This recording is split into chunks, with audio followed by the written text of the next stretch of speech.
Last பார்ட்டில் அந்த பையன் பேசின பேச்சுக்கு இவனுக்கு செமையாக கவுந்திருக்கும். உடனே அந்த பையனை வந்து கொல்றதுக்காக கையை கிட்ட கொண்டுட்டு போயிட்டு இருக்கான். அப்போ கரெக்டாக நம்ம ஹீரோ வந்துடுறான். அவனை எதுவும் பண்ணிடாத ப்ளீஸ் அவனை விட்டுரு அப்படின்னு சொல்லிட்டு இருப்பான். ஆக்சுவலாக வந்து இவங்கிட்ட வந்து லேப்டாப்பை கேட்டு தான் அனுப்பியிருப்பான். அதனால நம்ம ஹீரோ போய் லேப்டாப்பை எடுத்துகிட்டு வந்து அந்த லேப்டாப் புடி அப்படின்னு சொல்லிட்டு கொடுத்துட்டு இருப்பான். ஸோ அதனால லேப்டாப்பை இவன் வாங்கிக்கிட்டு இங்கே பாடுறா நீங்கள் இருந்து தேவையில்லாமல் டைம் வேஸ்ட் பண்ணிகிட்டே இருக்க.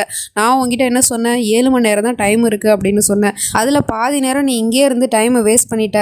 இன்னும் கொஞ்சம் நேரத்தில் என் பொண்டாட்டி மட்டும் இங்கே வரல அப்படின்னா நான் உன்னோட மொத்த குடும்பத்தையும் கொன்னுடுவேண்டா அப்படின்னு மாட்டிட்டு இருக்கான். உடனே இவனும் சரின்னு சொல்லிட்டு அங்கேருந்து போயிடுறான். வெளியே வந்ததும் அந்த அம்மா லேப்டாப் எங்கன்னு கேட்டுட்டு இருக்கு. அது அவங்கிட்ட இருக்கு அப்படின்னு சொல்கிறான். சரி இப்போ என்னதான் பண்ணுறதுன்னு கேட்டால் என்கிட்ட பிளான் பி இருக்குது அப்படின்னு சொல்லிட்டு இருக்கான். பிளான் பி என்ன அப்படின்னு பார்த்தா இவன் வந்து இங்கே நல்லா சாப்பாடை வந்து ருசிச்சு சாப்பிட்டுட்டு இருக்கான். கோமல் நீங்கள் தான் இதை பண்ணீங்களா, என்ன செமையாக இருக்குது சாப்பாடு, நான் இந்த மாதிரி ஒரு சாப்பாடை என்னோட வாழ்நாளில் சாப்பிட்டதே இல்லை அப்படின்னு சொல்லிட்டு சாப்பிட்டுட்டு இருக்கான். அப்போ தான் பார்த்தா அவனுக்கு லைட்டாக அப்படியே தலை சுற்றுற மாதிரி இருக்குது, மயக்கம் வர மாதிரி இருக்குது. ஸோ அப்போ இதுதான் அந்த பிளான் பின்னு நினைக்கிறேன். இந்த பக்கம் நம்ம ஹீரோயினியும் காரில் வந்துட்டு இருந்தா இல்லையா, பாதி வழியே வந்து கார் பஞ்சர் ஆகிடுச்சு போல். ஸோ வந்து கார் வேலை பார்க்குற வரைக்கும் அந்த பக்கமாக வந்து ஒரு தர்கா இருக்குது, அதுக்குள்ளே போயிட்டு இருக்காங்க. அங்கே போய் நம்ம ஹீரோ கூட சேர்ந்து ஃபோட்டோ எடுத்தா இல்லையா, அந்த ஃபோட்டோவை கையில் வச்சுக்கிட்டு அவனை நினச்சி அழுதுட்டு உட்காந்துருக்கா. அவனுக்கு ஏதோ ஒரு ஆபத்து வரப்போகுது அப்படின்னு அவளுக்கு ஏதோ ஃபீல் ஆச்சு இல்லையா, அதனால அவளுக்கு எதுவும் ஆகக்கூடாது அப்படின்னு வேண்டிட்டு இருக்கா. அது மட்டும் இல்லாமல் அவள் திரும்புகிற திசையெல்லாம் பார்த்தா நம்ம ராகு ஒவ்வொரு கெட்டப்பில் வந்து நின்றுட்டு இருக்கான். அது எல்லாமே இவளோட இமேஜினேஷன் தான். ஸோ அவன் இப்படிலாம் வந்துட்டு போகிறத பார்த்துட்டு இப்போ தான் இவளுக்கு ரியலைஸே ஆகுது இவளும் வந்து இப்போ ராகுவை காதலிக்க ஆரம்பிச்சிட்டா அப்படிங்கிறது. இந்த பக்கம் இவனும் அரை மயக்கத்தில் சாப்பாட்டில் அப்படி என்ன தாண்டி கலந்தீங்க, எனக்கு மயக்கம் வருது அப்படின்னு சொல்லிட்டு எல்லாரும் இங்கே உட்காருங்க அப்படின்னு பாத்ரூமில் போய் தன்னோட முகத்தை வந்து கழுவிட்டு இருக்கான். அதுக்குள்ளே இங்கே போலீஸும் ராகவும் சேர்ந்துட்டு ஏதோ ஒரு பிளானை போட்டு நீங்கள் இந்த பக்கமாக போங்க நான் அந்த பக்கமாக வரேன் அப்படின்னு சொல்லிட்டு ஆளுக்கு ஒரு பக்கமாக வந்து உள்ளே வந்துட்டு இருக்காங்க. நம்ம ராகு வந்து ரூமுக்குள்ளே வந்து பார்த்தா அங்கே யாருமே இல்லை. எங்கே போனாங்கன்னு தேடிட்டே வந்து அங்கே ஒரு பால்கனி மாதிரி இருக்குது. அதுக்குள்ளே அவன் ஏறி உட்காந்துட்டு கிறிஷை வந்து பக்கத்துலேயே பிடிச்சி வச்சுட்டு இருக்கான். சரி மற்றவங்களாம் எங்கன்னு பார்த்தா கீழே வந்து எல்லாரோட கழுத்துலேயும் வந்து சுருக்க மாட்டி தொங்க விட்டுட்டு இருக்கான் வரிசையா. இந்த பையலும் இங்கே வந்து கிறிஷை வந்து எப்படியாவது காப்பாற்றணும் அப்படின்னு சொல்லிட்டு மெதுமெதுவாக வந்துட்டு இருக்கான். அப்போ தான் போலீஸும் உள்ளார என்ட்ரி கொடுத்துட்டு இருக்கு. எவ்வளோ சொன்னாலும் கேட்க மாட்டீங்களா, அந்த ராகு இருக்கானே அவனுக்கு நான் எவ்வளோ தான் சொல்கிறதுன்னு தெரியல. நீங்கள் என்ன பண்ண போகிறீங்க இப்போ, இங்கே வந்து நீங்கள் இந்த ஃபேமிலியை வந்து என்கிட்ட இருந்து காப்பாற்ற போகிறீங்களா, அது உங்களால் முடியுமா? இங்கே பாருங்கள், இப்போ அந்த ஃபேமிலி என்னமோ உங்களுக்கு நெருக்கமாக தான் இருக்கிறாங்க, நான் என்னமோ மேலே இருக்கிறதுனால என்னால் அந்த ஃபேமிலி எதுவும் பண்ண முடியாதுன்னு நினச்சிட்டு இருக்கீங்களா, அங்கே பாருங்கள் அத்தனை பேரோட உயிரும் என்னோட கையில் இருக்குது அப்படின்னு சொல்லிட்டு என்ன பண்ணியிருக்கானா அத்தனை பேர் கழுத்துலையுமே சுருக்க போட்டு அதை வந்து சேர்லையும் கட்டிட்டு இப்போ அந்த கயிறை வந்து இவன் கையில் வச்சுட்டு இருக்கான். இவன் இங்கேருந்து அந்த கயிறை இழுத்தான் அப்படின்னா 3 பேரோட கதையுமே முடிஞ்சு போச்சு. ஸோ இந்த மாதிரி என்கிட்ட வந்து இவங்களோட உயிர் இருக்குது அப்படிங்கிற மாதிரி சொல்லிட்டு இருக்கும் போதே அந்த பக்கம் வந்து நம்ம ஹீரோ வந்து கிறிஷை ஒரு வழியாக காப்பாற்றி அந்த பக்கமாக கூட்டிகிட்டு போயிடுறான். சரி அதெல்லாம் இருக்கட்டும், நீங்கள் மட்டும் தான் வந்திருக்கீங்க, அந்த ராகு எங்கே அப்படின்னு சொல்லிட்டு திரும்பி பார்த்தா அவன் வந்து பக்கத்துலேயே வந்து நின்றுட்டு இருக்கான். டக்குன்னு இவன் கண்ணை காமிச்சு மாட்டிட்டு இருக்கான். நீ எப்படா இங்கே வந்தா, இன்னும் நீ திருந்த மாட்டல, நீ இங்கே தான் சுற்றிட்டு இருக்கியா, இங்கேருந்து போய் ஃபஸ்ட்டு என்னோட ஜான்வியை கூட்டிகிட்டு வா அப்படின்னு சொல்லிட்டு இருக்கான். அது மட்டும் இல்லாமல் எனக்கு இப்போ மாற்று மருந்து வேணும், என்னத்தடா கலந்து கொடுத்தீங்க, எனக்கு ஒரே தூக்கமாக வருது அப்படின்னு சொல்லிட்டு இருக்கான். அப்புறம் அந்த கிறிஷ் எங்கே போனால் அவனையுமே நீ தான் பிடிச்சி வச்சிருக்கேன், உனக்கு எவ்வளோ திமுருடா அப்படின்னு சொல்லிட்டு திட்டிகிட்டு இருக்கான். அது மட்டும் இல்லாமல் இப்போ என்கிட்ட வந்து என்னோட ஜான்வியுமே வந்தாகணும், அப்புறம் கிறிஷும் வந்தாகணும், அப்புறம் எனக்கான மாற்று மருந்தும் வந்தாகணும் அப்படின்னு சொல்லிட்டு இருக்கான். அது எப்படி என்னோட மொத்த ஃபேமிலியை நீ பிடிச்சி வச்சுக்கிட்டு உனக்கு அதுக்கு பதிலாக கிறிஷும் வேணும், ஜான்வியும் வேணும், அப்புறம் மாற்று மருந்தும் வேணும்னா இத்தனையும் என்னால் எப்படி கொடுக்க முடியும், ஏதாவது ஒன்று தான் கொடுக்க முடியும், எது வேணும்னு சொல்லு அப்படிங்கிற மாதிரி கேட்டுட்டு இருக்கான். ஓகே ஃபைன், ஒன்றும் பிரச்சனை இல்லை, எனக்கு ஃபஸ்ட்டு அந்த மாற்று மருந்தே கொடு, அப்புறமா நீ போய் ஜான்வியை கூட்டிகிட்டு வா அப்படின்னு சொன்னதும் இவனும் சரின்னு ஒத்துக்கிறான். இப்போ ஃபஸ்ட்டு நான் என்னோட ஜான்வி கிட்ட பேசி ஆகணும், அவகிட்ட நான் பேசணும், உன்னோட ஃபோனை கொடு அப்படின்னு சொல்லி கேட்டுட்டு இருக்கான். அதனால நம்ம ஹீரோவும் ஃபோனை அந்த பக்கமாக கொடுக்குறான். அவனும் அந்த ஃபோனை வாங்கி வச்சுட்டு இருக்கான். ரூமில் மறுபடியும் அவங்க எல்லாரையுமே கட்டி போட்டு வச்சுட்டு இருக்கான். அப்புறம் அந்த இன்ஜெக்ஷனும் கொடுத்துருப்பான் போல், அதையுமே போட்டுட்டு இருக்கான். அப்போதான் வந்து கரெக்டாக இவனுக்கு ஃபோன் கால் வருது. கால் பண்ணுறது யார், நம்ம ஜான்வி தான்.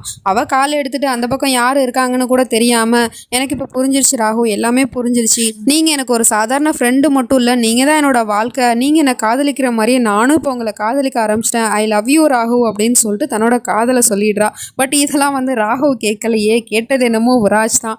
அவன் இதை கேட்டுவிட்டு செம கோவம் வருது, ஃபோனை தூக்கிவிட்டு உடச்சிவிட்டு ஐ ஹேட் யூ ஜான்வி, நீ எப்படி இப்படி ஒரு வார்த்தையை சொல்லலாம், நீ போயும் அந்த மெக்கானிக்கை காதலிக்கிறியா, என்ன விட்டுட்டு அவனை போய் காதலிக்கிறியா, அது எப்படி ஜான்வி உன்னால் முடியுது அப்படிங்கிற மாதிரிலாம் பைத்தியம் மாதிரி கத்திட்டு இருக்கான். அது மட்டும் இல்லாமல் அங்கே இருக்கிறவங்கள்ட்டையுமே கேட்டுகிட்டே இருக்கான், அவளால் எப்படி இது முடியுது, எப்படி வந்து ராகுவை காதலிக்க ஆரம்பிச்சா, அவள் என்ன தானே காதலிக்கணும், அவள் என்னோட பொண்டாட்டி அப்படின்னு சொல்லிட்டு இருக்கான். ஒன்னா அவள் காதலிச்சா அப்படின்னா அப்புறம் எதுக்காக அவள் இங்கேருந்து போகணும், அவள் உனக்கு சொந்தமும் கிடையாது, அவள் உன்னை காதலிக்கவும் இல்லை அப்படின்னு சொல்லிட்டு இருக்காங்க. உடனே அவனுக்கு செமையாக கோந்துருது. வாயை மூடுங்க அப்படின்னு சொல்லிட்டு அவங்களோட கழுத்தில் கத்திய வச்சுட்டு இருக்கான். நீ என்னதான் பண்ணாலும் சரி இதுதான் உண்மை, அவள் வந்து உன்னை காதலிக்கல, என் பையனை தான் காதலிக்கிறா அப்படின்னு சொல்லிட்டு இருக்கான். இருக்காங்க. இதை கேட்டதும் இவனுக்கு இன்னும் கொஞ்சம் தான் கோவம் வருது. அதனால கழுத்தில் வச்சிருக்க கத்தி அப்படியே கிழிச்சிடுறான். லைட்டாக அவங்க கழுத்தில் வந்து காயம் பட்டுருது. இந்த சவுண்டு வந்து வெளியுமே கெட்டுருது, அவங்க கத்துற சவுண்டு. உடனே என்னாச்சு ஏதாச்சுன்னு தெரியல, நான் இப்போவே என்னோட ஃபேமிலியை போய் காப்பாற்ற போகிறேன் அப்படின்னு சொல்லிட்டு இருக்கான். இங்கே பாரு ராகு, இப்போ நீ போகிறது சரி கிடையாது, உள்ளே என்ன நடக்குது அப்படிங்கிறது நமக்கு தெரியாது, கொஞ்சம் நேரம் வெயிட் பண்ணு அப்படிங்கிற மாதிரி சொல்லி ஸ்டாப் பண்ணி வைக்கிறாங்க. இந்த பக்கம் நம்ம ஹீரோயினியும் பேசிகிட்டு இருந்தவன் டக்குன்னு காலை கட் பண்ணிட்டான் இல்லையா. ஸோ வந்து ராகுவுக்கு என்ன ஆச்சுன்னு தெரியல, அவருக்கு ஏதோ ஒரு ஆபத்துன்னு எனக்கு அப்போலேருந்து தோணிட்டு இருக்குமா. நீங்கள் வந்து இப்போ ஒன்று பண்ணுங்க, நீங்கள் தங்கச்சி அழைச்சிட்டு மணாலிக்கு போயிடுங்க. நான் ஒரு தடவை ராகு வீட்டுக்கு போய் அவர் நல்லா இருக்காரான்னு பார்த்துட்டு வந்துடுறேன், அப்போ தான் என் மனசுக்கு நிம்மதியாக இருக்கும். அதுக்கப்புறம் கிளம்பி நானே மணாலிக்கு வந்துடுறேம்மா, நீங்கள் இங்கேருந்து போயிட்டு வாங்க அப்படின்னு சொன்னதும் அவங்களும் சரிம்மா பார்த்து பத்திரமா இரு அப்படின்னு சொல்லிட்டு கிளம்பிடுறாங்க. நம்ம ஹீரோயினுக்கு இருக்கிற நிலைமை தெரியாமல் அவ படிக்க வீட்டுக்கு கிளம்பி வரேன்னு சொல்லிட்டு வந்துட்டு இருக்கா.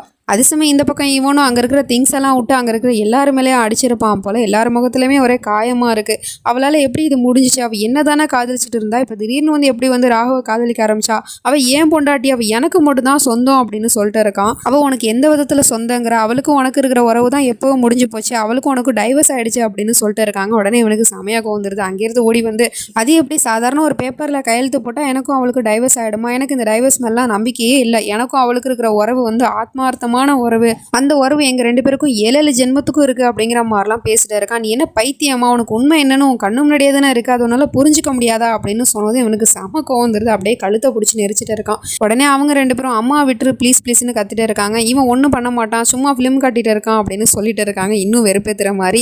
ஆமா நான் ஃபிலிம் தான் காட்டுறேன், எனக்கு ஒரு விஷயம் புரிஞ்சு போச்சு, உன் உயிரை பற்றி நீ கவலைப்பட மாட்டேன், உனக்கு பயமும் இல்லை அப்படின்னு தெரிஞ்சு போச்சு. ஆனால் உன்னோட மருமக அவளோட உயிரை பற்றி நீ கவலைப்படுவல்ல, அவளை நான் கொன்னுடுறேன் அப்படின்னு சொல்லிட்டு அங்கே இருக்கிற டேபிள் எடுத்து அப்படியே அவன் மேலே தூக்கி போட்டு அடிக்கிறதுக்கு போயிட்டு இருக்கான். அப்போ கரெக்டாக கால் வருது. கால் பண்ணுறது நம்ம ராகவ் தான். என் குடும்பத்தை எதுவும் பண்ணிடாத ப்ளீஸ், அவங்கள விட்டுரு அப்படின்னு சொல்லிட்டு கெஞ்சிட்டு இருக்கான். உன் குடும்பத்தில் இருக்கவங்க எல்லாரும் நல்லா தான் இருக்கிறாங்க, ஆனால் என்ன கொஞ்சம் கவலைக்கிடமான நிலமையில இருக்கிறாங்க, அவங்க எல்லாருக்கும் நிறைய அடிபட்டிருக்கு, நான் தான் அந்த காயத்தை கொடுத்தேன், இப்போவும் நீ போக மாட்டல, எனக்கு என்னோட பொண்டாட்டி இப்போவே வேணும்டா அப்படின்னு கத்திட்டு இருக்கான். அதெல்லாம் இல்லை, நீ என்னோட ஃபேமிலியில் இருக்கிறவங்க எல்லாருமே வந்து காயப்படுத்தினால, ஸோ அவங்க எல்லாருக்கும் நான் ட்ரீட்மெண்ட் பண்ணணும், அதனால நான் டாக்டரை கூட்டிகிட்டு உள்ளே வரதான் போகிறேன், நீ என்ன வேணா பண்ணிக்கோ அப்படிங்கிற மாதிரி சொல்லிட்டு இவனும் வந்து டாக்டரை கூட்டிகிட்டு உள்ளே போயிட்டு இருக்கான். வந்து பார்த்தா அங்கே இருக்கிறவங்களோட எல்லாரோட நிலைமையுமே ரொம்ப மோசமாக இருக்குது. அதை பார்த்து நம்ம ராகும் வந்து அப்படியே கோவப்பட்டு அவனை அப்படியே பார்த்துட்டு இருக்கான். இதுக்கப்புறம் நடக்க போகுது அப்படிங்கிறதெல்லாம் நம்ம நெக்ஸ்ட் பார்ட்டில் பார்த்து தெரிஞ்சுப்போம். அது வரைக்கும் பை ஃப்ரெண்ட்ஸ்.